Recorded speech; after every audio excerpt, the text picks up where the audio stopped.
ഇന്ന് പശ്ചിമേഷ്യയിൽ നാം കാണുന്നതും അല്പം കഴിഞ്ഞ് നാം അനുഭവിക്കാൻ പോകുന്നതുമായ പ്രശ്നത്തിൻ്റെ യഥാർത്ഥ കാരണം ഇതാണ്. മുസ്ലിം ഉമ്മത്ത് ഇസ്ലാമിക നിയമങ്ങൾ അവഗണിച്ച് ദേഹേച്ഛയെ അനുസരിച്ച് ജീവിച്ചുകൊണ്ടിരിക്കുകയാണ്.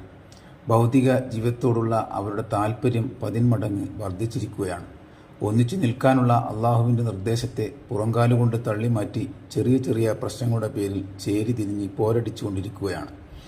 ഇസ്ലാം നാമങ്ങളിലും വേഷങ്ങളിലുമായി ഒതുങ്ങിയിരിക്കുകയാണ്.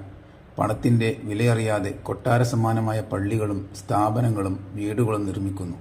പണ്ഡിതന്മാർ പോലും താമസിക്കുന്നത് കൊട്ടാര സമാനമായ വീടുകളിലാണ്. സഞ്ചരിക്കുന്നത് കോടികൾ വില വരുന്ന വാഹനങ്ങളിലാണ്.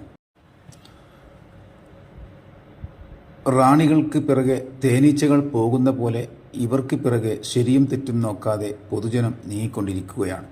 വേദനിക്കുമ്പോൾ അള്ളാഹ് എന്ന് പറയാൻ മനസ്സ് വരുന്നില്ല. സന്തോഷിക്കുമ്പോൾ അള്ളാഹ് എന്ന് പറയാൻ സമയം ലഭിക്കുന്നില്ല. അള്ളാഹുവിൻ്റെ അടിമകളാകേണ്ടതിനു പകരം സൃഷ്ടികളുടെ അടിമകളാകാൻ പലർക്കും താൽപ്പര്യം.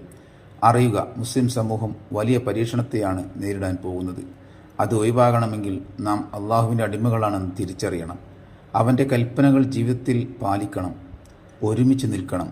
അതോടൊപ്പം അകമഴിഞ്ഞ് പ്രാർത്ഥിച്ചു കൊണ്ടിരിക്കണം, രഹസ്യമായും വിനയത്തോടു കൂടെയും. ഇതിന് നാം തയ്യാറാകുന്നില്ലെങ്കിൽ നാം കാത്തിരിക്കുക. അതിഭയാനകമായ ഒരു അവസ്ഥയാണ് നാം അഭിമുഖീകരിക്കാൻ പോകുന്നത്.